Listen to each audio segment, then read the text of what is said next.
ومن سيئات أعمالنا من يهده الله فلا مضل له ومن يضلل فلا هادي له وأشهد أن لا إله إلا الله وحده لا شريك له وأشهد أن محمدا عبده ورسوله صلى الله وسلم وبارك عليه وعلى آله وأصحابه ومن اهتدى بهداهم إلى يوم الدين. أما بعد فإن أصدق الحديث كتاب الله وخير الهدي هدي محمد صلى الله عليه وسلم وشر الأمور محدثاتها وكل محدثة بدعة وكل بدعة ضلالة وكل ضلالة في النار.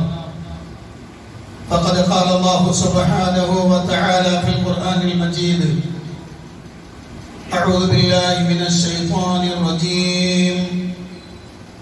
يا أيها الناس اتقوا ربكم الذي خلقكم من نفس واحدة وخلق منها زوجها وبث منهما رجالا كثيرا ونساء واتقوا الله الذي تساءلون به والأرحام إن الله كان عليكم رقيبا. يا أيها الذين آمنوا اتقوا الله وقولوا قولا سديدا يصلح لكم أعمالكم ويغفر لكم ذنوبكم ومن يطع الله ورسوله فقد فاز فوزا عظيما. يا أيها الذين آمنوا اتقوا الله حق تقاته ولا تموتن إلا وأنتم مسلمون.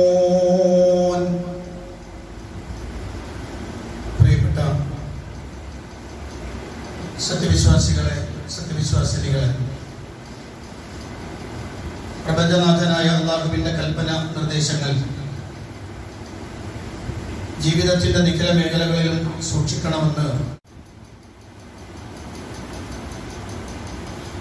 വിവാഹവും അതിനെ തുടർന്നുള്ള ദാമ്പത്യ ജീവിതവും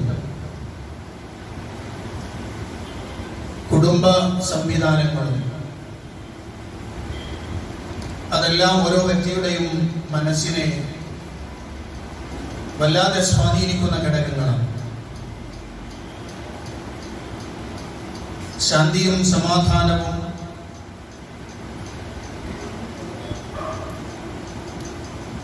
മതപരമായ നിയമങ്ങൾ പാലിച്ചുകൊണ്ടുള്ള ജീവിതം അത് വലിയ ഗുണവും വലിയ സംതൃപ്തിയും നൽകുന്നുണ്ട്. അതേസമയം അസ്വസ്ഥതകളും അതുപോലെ തന്നെ തർക്കങ്ങളും അത്തരം പ്രയാസങ്ങളുമായി കുടുംബം മുന്നോട്ട് പോയാൽ ആ കുടുംബം വല്ലാതൊരു ഭീകരമായ അവസ്ഥയായിരുന്നു. അതിനേക്കാൾ ഭീകരമായൊരു ഇടം ലോകത്ത് വേറെ ഉണ്ടാവില്ല. വീട്ടിലെ അസ്വസ്ഥത കാരണം നേരത്തെ വീട്ടിലേക്ക് പോകാൻ മടിക്കുന്ന ഗ്രഹനാഥന്മാരുണ്ട്. നേരത്തെ വീട്ടിലേക്ക് വരുന്ന ഗ്രഹനാഥന്മാരാൽ പ്രയാസപ്പെടുന്ന ഗ്രഹനാഥന്മാരുമുണ്ട്. ഇതെല്ലാം നമ്മുടെ ചുറ്റുപാടുകളിൽ നടന്നുകൊണ്ടിരിക്കുന്നതാണ്. ഇത്തരം സന്ദർഭങ്ങളിൽ നമ്മെ സംബന്ധിച്ചിടത്തോളം നമ്മുടെ മുന്നിൽ ചരിത്രപരമായ വലിയ മാതൃകകൾ നൽകുന്ന ചില പാഠങ്ങളുണ്ട്.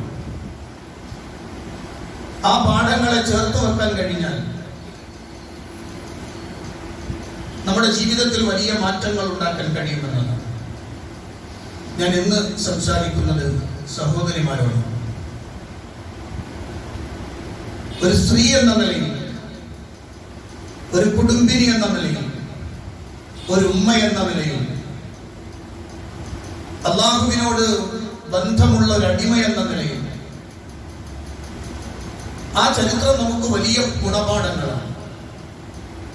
പരിശുദ്ധ ഖുർആൻ ചരിത്രങ്ങളെ കുറിച്ച് പറയുമ്പോൾ പറഞ്ഞൊരു വാചകം, ലഖദ് കാന ഫീ ഖസസിഹിം ഇബ്റതൻ ലിഉലിൽ അൽബാബ്.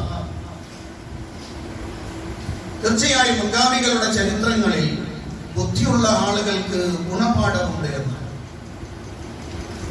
കഥ കേട്ടിട്ട് അല്ലെങ്കിൽ ചരിത്രം കേട്ടിട്ട് നല്ലൊരു ആസ്വാദനം ഉണ്ടാക്കുക എന്നതല്ല, ചരിത്രത്തിലൂടെ രോമാഞ്ചമണിയുക എന്നതുമല്ല.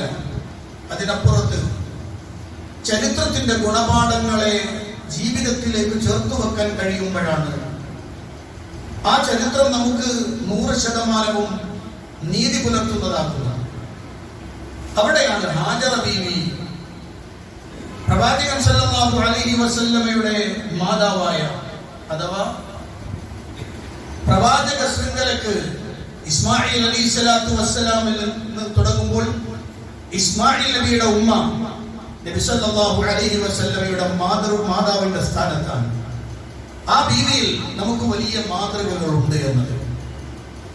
പ്രത്യേകിച്ച് സഹോദരിമാർ വളരെ ഗൗരവത്തോടു കൂടി ശ്രദ്ധിക്കേണ്ടുന്ന 2-3 കാര്യങ്ങൾ ഇന്ന് നിങ്ങളുടെ ശ്രദ്ധയിൽപ്പെടുത്താൻ ഞാൻ ഉദ്ദേശിക്കുന്നു. ഒന്നാമതായി, അല്ലാഹു സുബ്ഹാനഹു വ തആലയുടെ കൽപ്പനകളും തീരുമാനങ്ങളും അതിന്റെ നിയമങ്ങളും പൂർണ്ണമായും സ്വീകരിക്കുവാൻ, അംഗീകരിക്കുവാൻ ഈമാനികമായ സ്ഥൈര്യം ഹാജറ ബീവിക്കുണ്ടായിരുന്നു എന്നതാണ്. അതിന് വല്ലാതെ ഹാജറ ബീവിയുടെ ചരിത്രം A മുതൽ Z വരെ പഠിക്കേണ്ടതില്ല. ഒരൊറ്റ സന്ദർഭം മാത്രം. ജീവിതത്തിന്റെ ഏറ്റവും വലിയ പ്രതിസന്ധി ഘട്ടമായ ഇബ്രാഹിം അലൈഹിസ്സലാത്തു വസ്സലാം എന്ന തന്റെ പ്രിയപ്പെട്ട ഭർത്താവ് തന്നെയും ചോരപ്പൈതലായ ഇസ്മായിലിനെയും യാതൊരു മനുഷ്യവാസവും ഇല്ലാത്ത കരിമ്പാറകൾക്ക് നടുവിൽ അള്ളാഹുവിന്റെ ഭവനത്തിന്റെ തൊട്ടടുത്ത് അവിടെ ആക്കിയിട്ട് തിരിച്ചു പോകുന്ന ഒരു ഘട്ടമുണ്ട്.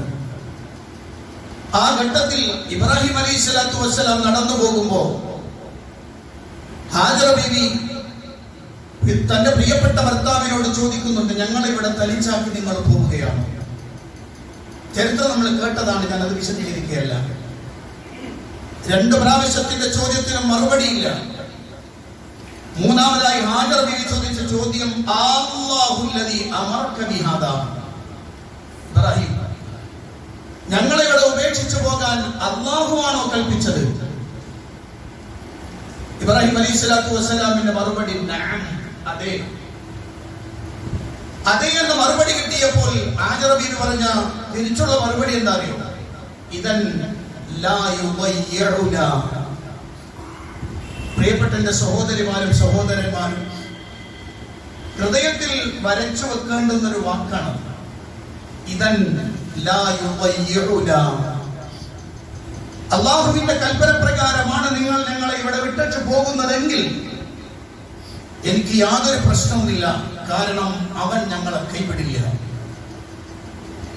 അല്ലാഹു ഞങ്ങളെ കൈവിടില്ല എന്ന ഉത്തമ ബോധ്യം എനിക്കുണ്ടതുകൊണ്ട് നിങ്ങൾക്ക് പോകാം എന്ന് ഇബ്രാഹിം അലൈഹിസ്സലാത്തു വസ്സലാമിനോട് ഹാജറ ബീവി എന്ന ഇബ്രാഹിം നബിയുടെ പത്നി പറയുമ്പോൾ നമുക്കറിയാം അത്രയും ശക്തമായ സ്ഥൈര്യം അല്ലാഹുവിന്റെ വിഷയത്തിൽ ഹാജറ ബീവിയുടെ മനസ്സിലുണ്ടായിരുന്നു എന്നതാണ്.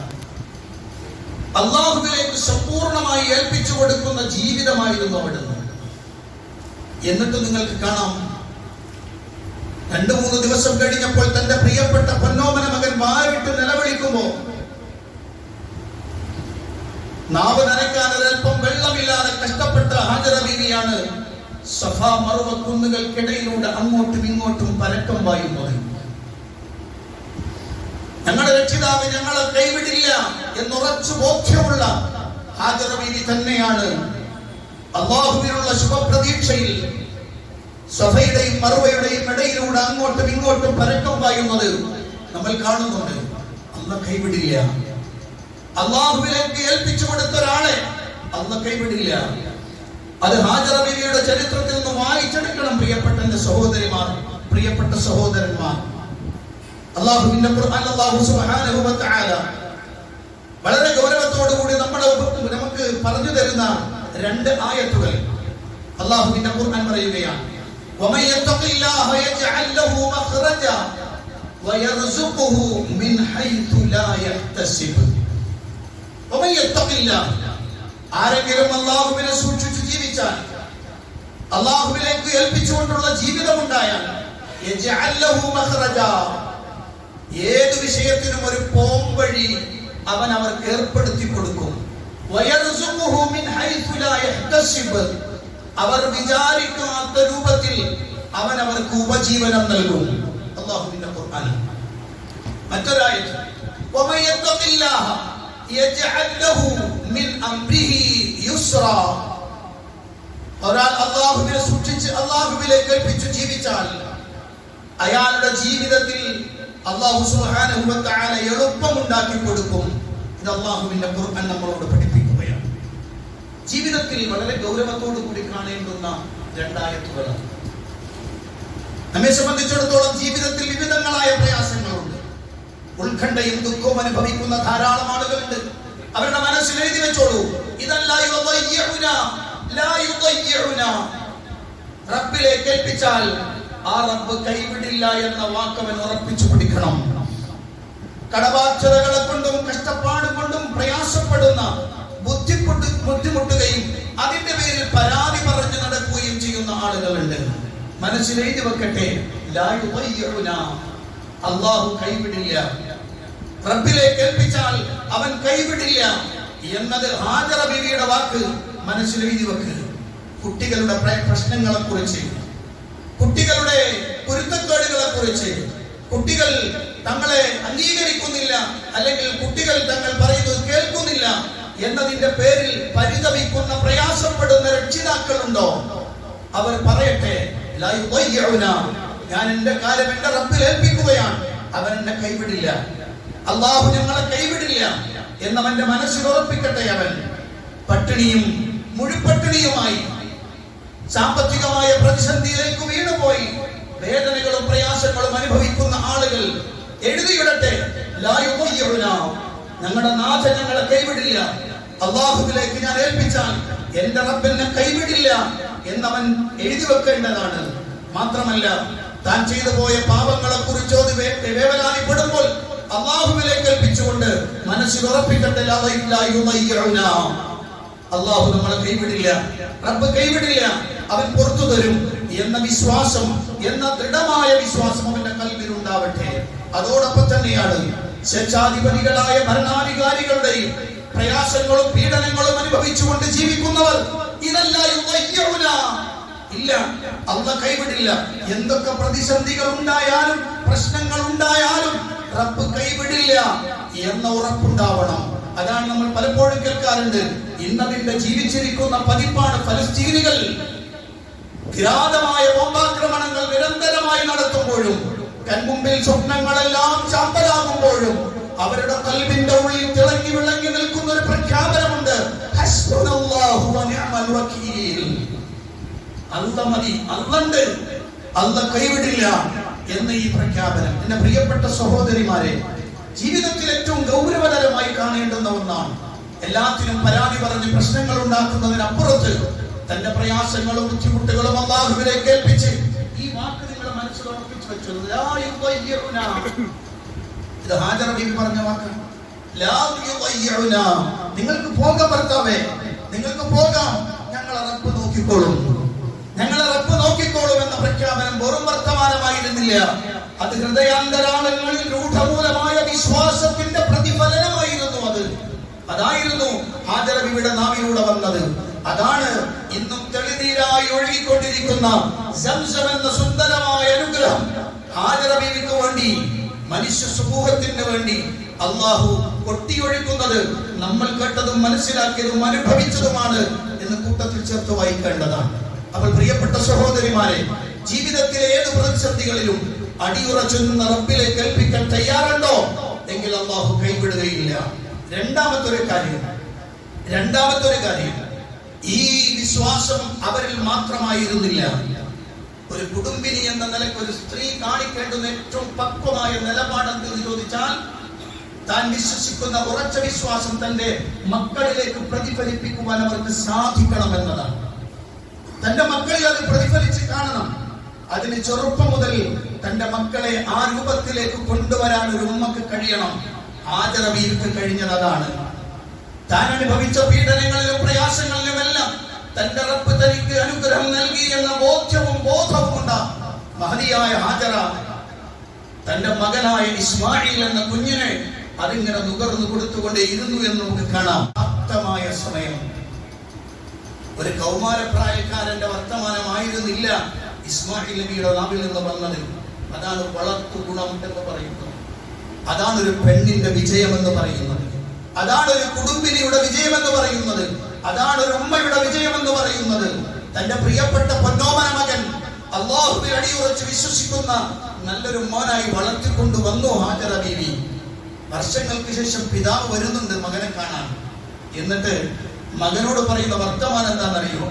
കുറച്ച് നാളുകൾക്ക് ശേഷം വാപ്പ വന്നാൽ വാപ്പ കളിപ്പാട്ടങ്ങളും വാപ്പ അവർക്ക് സന്തോഷം നൽകുന്നതുമായിട്ടല്ലേ പലപ്പോഴും കാണാറുള്ളത്. ഇബ്രാഹിം നബി അലൈഹി സ്വലാം വന്നത് ഒരു വാർത്ത പറയാനാണ്. അങ്ങനെ അടുത്തേക്ക് ചേർത്ത് പിടിച്ചു നിർത്തിക്കൊണ്ട് തന്റെ മകനെ അടുത്തേക്ക് ചേർത്ത് നിർത്തിക്കൊണ്ട് ബഹുമാനപ്പെട്ട ഇബ്രാഹിം അലൈഹി സ്വലാത്തു വസ്സലാം ഇബ്രാഹിം നബി മകനോട് പറഞ്ഞത്, മോനെ ഇന്നി അറാഫിൽ മനാമി അന്നി അദ്ബഅക ഫൻദുർ മാദാ തറ. സ്വപ്നം കണ്ടിട്ടുണ്ട് നിന്നെ അറുക്കുന്നതായി സ്വപ്നം കണ്ടിട്ടുണ്ടുപ്പ. സ്വപ്നം പ്രവാചകന്റെ സ്വപ്നം അല്ലാഹുവിന്റെ വഹിയാണ്. ആ വഹിയാണ് മകനോട് പറഞ്ഞു കൊടുക്കുന്നത്, മോനെ ഇങ്ങനൊരു സംഭവമുണ്ട്, എന്ത് ചെയ്യും നീ പറ. ആ മകന്റെ മറുപടി യാതൊരു സംശയവുമില്ല, യാതൊരു ചിന്തയുമില്ല. ഉമ്മ പറഞ്ഞതേ മറുപടി. ഉമ്മ വർഷങ്ങൾക്ക് മുമ്പ് ചോര കുഞ്ഞായ ഇസ്മായിലിനെ ചേർത്ത് പിടിച്ചുകൊണ്ട് വാപ്പയോട് പറഞ്ഞ വാക്ക് ഇതല്ല എന്ന് പറഞ്ഞില്ലേ? റബ്ബിൽ ഏൽപ്പിച്ചാൽ അവൻ കൈവിടില്ല എന്ന് ഇസ്മായിൽ നബി ആവർത്തിക്കുകയാണ്. യാ അബതി ഫഅൽ മാ തുമർ സതജിദുനി ഇൻഷാഅല്ലാഹു മിനസ് സ്വാബിരീൻ. ഉപ്പ, അല്ലാഹ് കൽപ്പിച്ചത് എന്താണോ ചെയ്തോ, ഞാൻ ക്ഷമയോടെ നിന്ന് തരാം. അല്ലാഹുവിന്റെ കൽപ്പനയാണ് വലുത്. എന്റെ ആഗ്രഹങ്ങളും എന്റെ താല്പര്യങ്ങളുമല്ല, അല്ലാഹുവിലേക്ക് ഏൽപ്പിച്ചു കൊടുക്കുകയാണ് ഞാൻ. അല്ലാഹുവിന്റെ തീരുമാന പ്രകാരം ചെയ്തോളൂ എന്ന് പറയാൻ ഒരു കുട്ടിയെ പ്രാപ്തമാവുക എന്ന് പറയുന്നത് ചെറുതല്ല. പ്രത്യേകിച്ച് നമ്മുടെ ഈ കാലഘട്ടത്തിൽ ഇവിടെ നിന്നൊരു പാഠം കൂടി പഠിക്കേണ്ടതുണ്ട്. റബ്ബൊരു കാര്യം വിധിച്ചു പറഞ്ഞാൽ, റബ്ബിന്റെ ഒരു കൽപ്പന വന്നാൽ, റബ്ബിന്റെ ഒരു തീരുമാനം വന്നാൽ അതിനപ്പുറത്തേക്ക് നിൽക്കാൻ ഒരു വിശ്വാസി കഴിയാതിരിക്കണമെങ്കിൽ റബ്ബവന്റെ കൽവിൽ തിളങ്ങി വിളങ്ങി നിൽക്കേണ്ടതുണ്ട്. അതില്ലാത്തതാണ് ആധുനിക മുസ്ലിം സമൂഹത്തിൽ ഉണ്ടാകുന്ന ഏറ്റവും വലിയ അപജയം.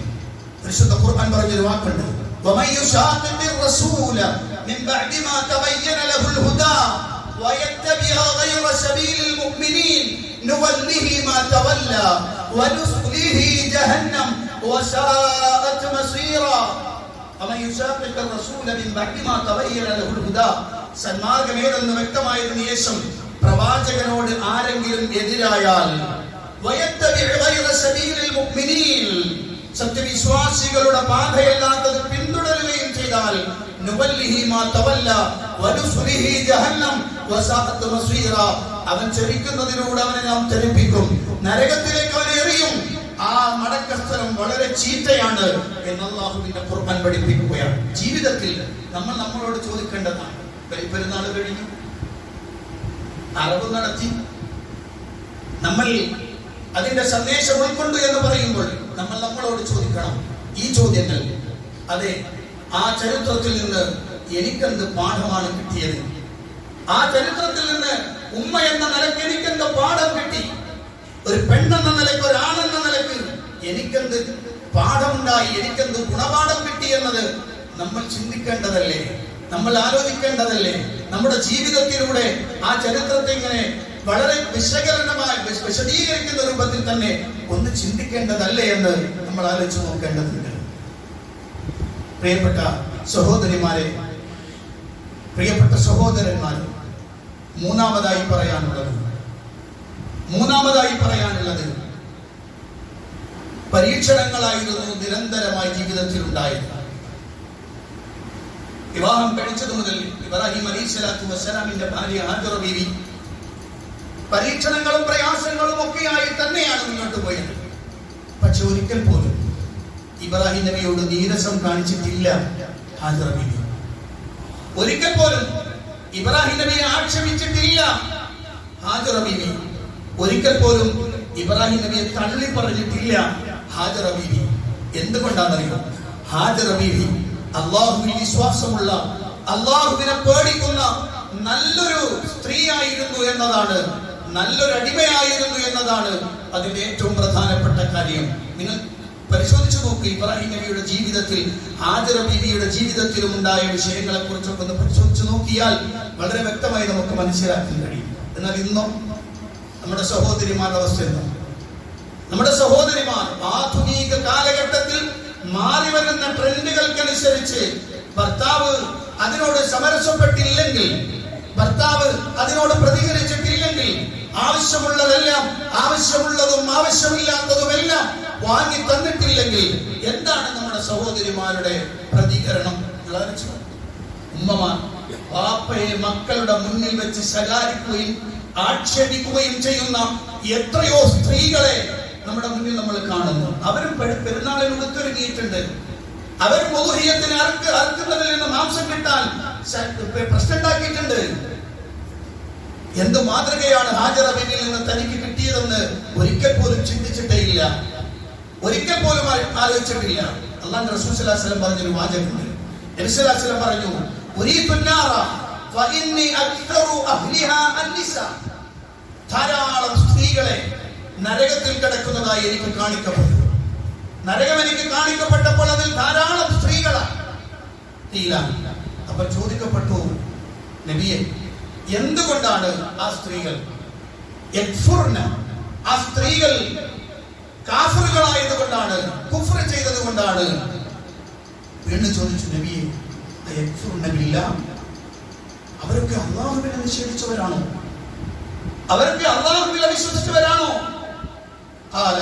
റസൂലുള്ളാഹി പറഞ്ഞു, യക്ഫുർനൽ അശീറ വയക്ഫുർനൽ ഇഹ്സാന.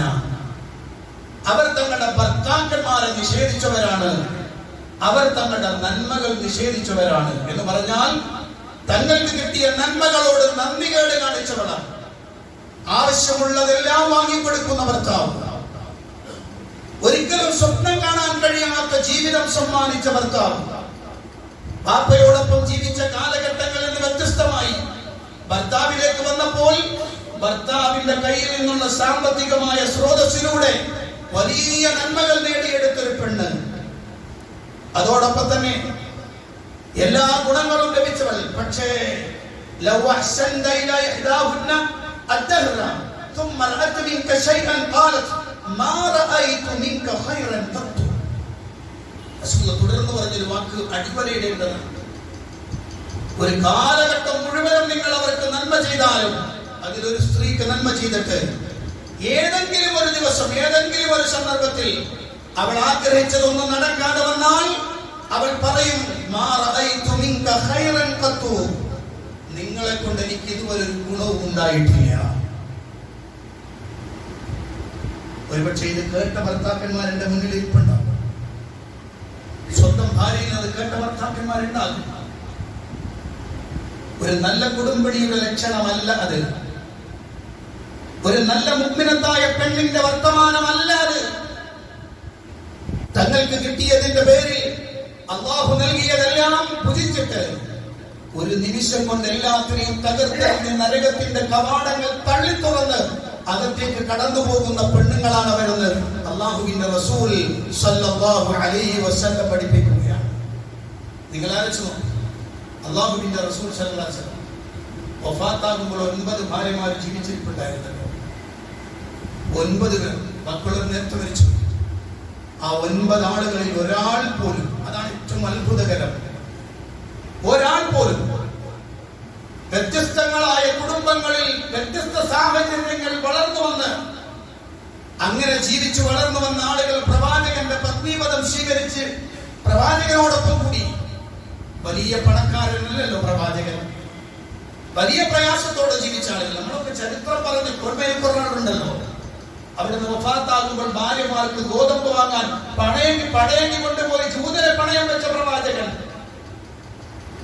ആയിഷ ബീവിയുടെ വീടിന്റെ വലിപ്പം എത്രയാണെന്ന് ചോദിച്ചാൽ, ആയിഷ ബീവിയുടെ വീടിന്റെ വലിപ്പം എത്രയാണെന്ന് ചോദിച്ചാൽ 2500-3000 സ്ക്വയർ ഫീറ്റ് വീടില്ലെങ്കിൽ സങ്കടം പറയുന്ന പരാതിപ്പെടുന്ന പെണ്ണുങ്ങളുടെ കാലാണിത്. വേറെ ഏതെങ്കിലും വീട് കണ്ടിട്ട് അതുപോലത്തെ ഉണ്ടാക്കാൻ കഴിഞ്ഞില്ലല്ലോ നിങ്ങൾക്ക് എന്ന് പറഞ്ഞ് പരാതിപ്പെടുന്ന സ്ത്രീകളുടെ മുന്നിലാണ് ആയിഷ ബീവിയുടെ വീട് ചെറുത്. ആ വീട്ടിലുള്ള സാമഗ്രികൾ തന്നെ വളരെ കുറഞ്ഞത്. ഗോതമ്പിട്ട് വെക്കാനും അല്പം സുർക്കൊഴിച്ചു വെക്കാനും വെള്ളമെടുത്തു വെക്കാനും പറ്റുന്ന 2-3 പാത്രങ്ങൾ, 2 പേർക്കും കൂടെ പുതക്കാനുള്ള ഒരു പുതപ്പ്. ആ പ്രവാചക പത്നിമാർ നബി തങ്ങൾ വഫാത്തായി കഴിഞ്ഞപ്പോ സഹാബികൾ ചോദിച്ചല്ലോ അവരോട്, എങ്ങനെയായിരുന്നു ജീവിതം? പറയാൻ കഴിഞ്ഞില്ലല്ലോ അവർക്ക്. പറയാനുള്ള സങ്കടവും പ്രവാചകനോടുള്ള സന്തോഷവും ഇഷ്ടവും, പ്രവാചകൻ നഷ്ടപ്പെട്ടതിന്റെ പ്രയാസത്തിലും കരഞ്ഞു കലങ്ങിയ കണ്ണുകളുമായി ജീവിക്കുന്നവർക്ക് നബി തങ്ങളുടെ ജീവിതത്തെ കുറിച്ച് പറയാൻ കഴിയാതെ വിങ്ങിപ്പൊട്ടുന്ന ഉമ്മമാരെ നമ്മൾ കണ്ടു. ഒരവധി പോലും റസൂലുള്ളാഹിനെ ആക്ഷേപിക്കാൻ, പ്രയാസപ്പെടുത്താൻ ഇല്ല, ഒന്നും പറയാനുണ്ടായിരുന്നില്ല എന്ന് നമുക്ക് കാണാൻ കഴിയും. കഷ്ടങ്ങളും നഷ്ടങ്ങളും പ്രയാസങ്ങളും ഇല്ലാഞ്ഞിട്ടല്ല, പട്ടിണിയും പ്രയാസങ്ങളും ഇല്ലാഞ്ഞിട്ടുമല്ല. പക്ഷെ അതെല്ലാം അള്ളാഹുവിന് വേണ്ടി ക്ഷമിക്കാനും സഹിക്കാനും നാളെ റബ്ബിന്റെ അടുത്ത് കിട്ടുന്ന വലിയ ഉന്നതമായ ഗുണത്തെ അള്ളാഹുവിലേക്ക് ചേർത്ത് വെച്ചുകൊണ്ട് ജീവിതത്തിലേക്ക് കൊണ്ടുവന്നപ്പോ അവർക്ക് ഭർത്താവ് ഏറ്റവും നല്ല മനുഷ്യനായി. അതുകൊണ്ടാണ് ആയിഷ പറഞ്ഞത്, കാന ഖുലുഖുഹുൽ ഖുർആൻ, റസൂലുള്ളാഹിന്റെ സ്വഭാവം ഖുർആനായിരുന്നു എന്ന് ആയിഷ റളിയല്ലാഹു അൻഹ പറഞ്ഞത്. നിങ്ങൾ ആലോചിച്ച് നോക്കൂ, ഈ പറഞ്ഞതിലൊന്നും ഇന്ന് നമ്മുടെ നാട്ടിലെ സ്ത്രീകൾക്ക് എത്രത്തോളം ഉണ്ടാകുമെന്ന് എനിക്ക് പറയാൻ കഴിയില്ല. ഇന്ന് മോഡലുകളായി, മാതൃകകളായി മുന്നിൽ വരുന്നത് സെലിബ്രിറ്റികളാണ്. അതുപോലെ തന്നെ സോഷ്യൽ മീഡിയയിൽ താരങ്ങളായി നിൽക്കുന്ന ആളുകൾ, യൂട്യൂബർമാർ, വീട്ടിലെ കഞ്ഞിയും കറിയും വെക്കുന്നത് പോലും യൂട്യൂബിലേക്കിട്ട് വരുമാനം ഉണ്ടാക്കുന്ന ആളുകൾ, അങ്ങനെ തുടങ്ങുന്ന അത്തരം ആളുകളാണ് നമ്മുടെ സഹോദരിമാരുടെ അവരുടെ മാതൃകകളായി വരുന്നത്. അവർക്ക് ഒരിക്കലും ഹാജറ ബീവിയിൽ ഒരു മാതൃക കാണാൻ കഴിയില്ല. സിനിമയും സീരിയലുകളും ഒക്കെ കണ്ടതിലെ നായികന്മാരുടെ അഭിനയങ്ങളുടെ മുന്നിൽ നിന്ന് പൊട്ടിക്കരയുന്ന കണ്ണുനീർ വാർക്കുന്ന സ്ത്രീകൾക്ക്, സഹോദരിമാർക്ക് ഇല്ല, ഹാജറ ബീവിയിൽ ഒരു മാതൃകയും ഉണ്ടാവില്ല. ഒരു മാതൃകയും അവർക്ക് കാണാൻ കഴിയില്ല. പ്രശ്നങ്ങളും പരീക്ഷണങ്ങളും ഒക്കെ കടന്നു വരുമ്പോൾ എനിക്ക് ജീവിതം മടുത്തു, ഞാൻ ഇനി ജീവിക്കണില്ല എന്ന് പറഞ്ഞ് വിലപിക്കുന്ന സഹോദരിമാർക്ക് ഇല്ല, ഹാജറ ബീവിയിൽ ഒരു മാതൃകയും ഉണ്ടാവില്ല. കല്യാണം കഴിച്ചത് മുതൽ എനിക്ക് സമാധാനമില്ല, നിങ്ങൾ ഒരു വകക്കും കൊള്ളൂല, നിങ്ങൾ എനിക്ക് കാണണ്ട എന്നൊക്കെ പറഞ്ഞുകൊണ്ടിരിക്കുന്ന ഒരു പെണ്ണിന് ഇല്ല, ഹാജറ ബീവിയിൽ ഒരു മാതൃകയും ഉണ്ടാവില്ല. ഒരു മാതൃകയും അവർക്ക് ലഭിക്കില്ല. ഇസ്ലാമിക ചരിത്രത്തിലെ തങ്കത്താളുകൾ രേഖപ്പെടുത്തപ്പെട്ട മഹിളാരത്നങ്ങളിൽ നിന്ന് ഇല്ല, ഒരു മാതൃകകളും അവർക്ക് ലഭിക്കില്ല. ഗർഭം ധരിക്കാത്തതിന്റെ പേരിൽ, ജനിച്ച കുഞ്ഞുങ്ങൾ മരിച്ചതിന്റെ പേരിൽ, രോഗങ്ങൾ തളർത്തിയതിന്റെ പേരിൽ, അരുതാത്ത വാക്കുകൾ പറഞ്ഞ് അള്ളാഹുവിനോട് പോലും തട്ടിക്കയറുന്ന, അള്ളാഹുവിനെ പോലും പരിഹസിക്കുന്ന, ആക്ഷേപിക്കുന്ന സ്ത്രീകൾക്ക് ഇല്ല, ഹാജറ ബീവിയിൽ ഒരു മാതൃകയും കാണാൻ കഴിയില്ല. പ്രിയപ്പെട്ടവരെ, തന്റെ ജീവിതത്തിൽ മതപരമായ കാര്യങ്ങൾ പാലിക്കാതിരിക്കുകയും, മക്കളോട് മതപരമായ കാര്യങ്ങൾ പറയാതിരിക്കുകയും, മക്കൾ മതത്തിനെതിരായി പ്രവർത്തിക്കുമ്പോൾ അവർക്കെതിരെ ഒരു അക്ഷരം മിണ്ടാതെ മൗനം പാലിക്കുന്ന ഒരു പെണ്ണിന് ഇല്ല, ഹാജറ ബീവിയിൽ ഒരു മാതൃകയും കാണാൻ കഴിയില്ല, ഒരു മാതൃകയും ഉണ്ടാവില്ല. അത് ഉണ്ടാവണമെങ്കിൽ അല്ലാഹുവിന്റെ റസൂൽ സല്ലല്ലാഹു അലൈഹി വസല്ലം പഠിപ്പിച്ചു തന്ന മാതൃകകളെ ജീവിതത്തിലേക്ക് കൊണ്ടുവരാൻ കഴിയണം. ഇന്ന് കെട്ടിച്ചയക്കുന്ന പെൺകുട്ടികൾ ഡിവോഴ്സ് കൂടിക്കൊണ്ടിരിക്കുന്ന ഒരു കാലമാണത്. ചെറിയ കാര്യങ്ങൾക്ക് വരെ വിവാഹമോചനം നടക്കുന്ന കാലം. ഭർത്താവിന്റെ വീട്ടിലെ അസൗകര്യങ്ങളുടെ പേരിൽ എനിക്ക് വിവാഹമോചനം വേണമെന്ന് പറയുന്ന പെൺകുട്ടികൾ, അവരാഗ്രഹിക്കുന്നത് ഒരു സ്വപ്നാടനം പോലത്തെ ജീവിതമാണ്, സ്വപ്ന തേരിലേറി ജീവിക്കുകയാണ്, അതാണ് ആഗ്രഹിക്കുന്നത്. ഒറ്റ വാക്ക് കൂടി ഞാൻ പറയാം. നിങ്ങൾ പോകേണ്ടത് എങ്ങോട്ടാണെന്നറിയോ?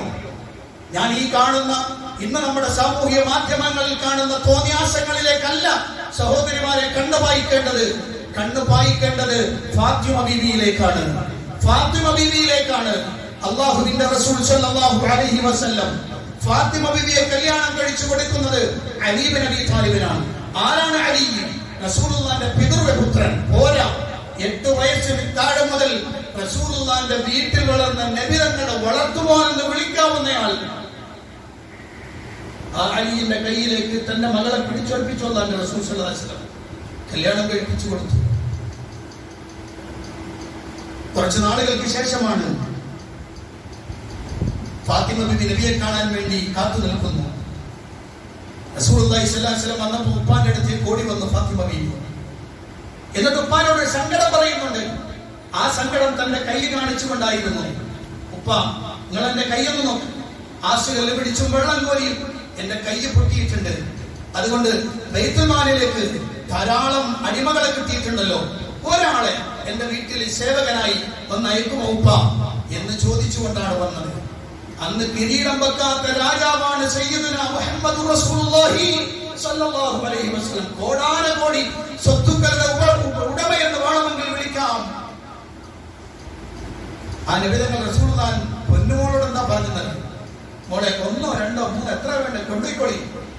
ആരും ചോദിക്കൂല, ആരും പറയില്ല. പക്ഷെ റസൂൽ മോളോട് പറഞ്ഞത് വീട്ടിൽ പോയി ഉപ്പ അങ്ങോട്ട് വരാന്നാണ്. അന്ന് രാത്രി രണ്ടുപേരും കിടക്കുന്നതിന്റെ ഇടയിലേക്ക് അല്ലാഹുവിന്റെ റസൂൽ നടന്നിരുന്നുണ്ട്. തന്റെ പ്രിയപ്പെട്ട മകളും മരുമകനും കിടക്കുന്നിടത്തേക്ക് നബി തങ്ങൾ കയറിയിരുന്നു.